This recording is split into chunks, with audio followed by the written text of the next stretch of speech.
Les sœurs Barroso sont venues rendre visite à leur mère Anna, 91 ans, qui vit dans ce CHSLD de Montréal. Les filles ont appris hier qu'elle avait contracté la COVID-19.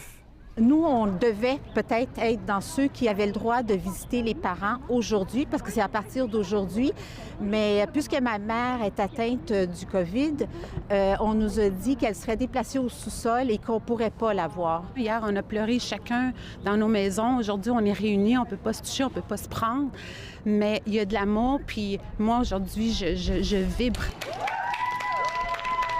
Avant la pandémie, les sœurs venaient chaque jour aider leur mère à manger et à faire sa toilette. C'est la première fois qu'elles se voient en un mois. J'ai pas de mots pour expliquer à quel point je suis heureuse d'avoir partagé ce moment avec mes sœurs puis de pouvoir être là avec ma mère.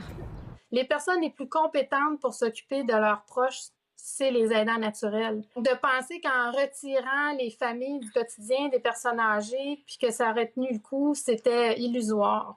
Cette gériatre soutient que les proches aidants apportent une contribution vitale au réseau de la santé et que leur retrait a contribué à la propagation du virus. On a plutôt exposé les personnes âgées à plus de personnes parce que ça prenait plus qu'une personne pour remplacer le proche aidant. Alors, c'est pas surprenant ce qui s'est passé. Maintenant, Québec envoie en renfort ses proches aidants connus des établissements, mais pose des conditions.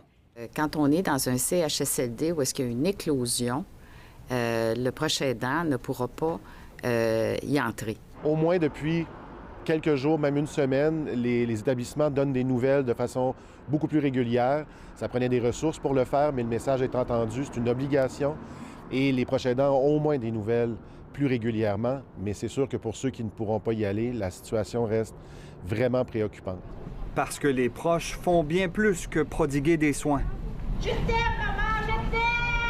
Ici Sébastien Desrosiers, Radio-Canada, Montréal.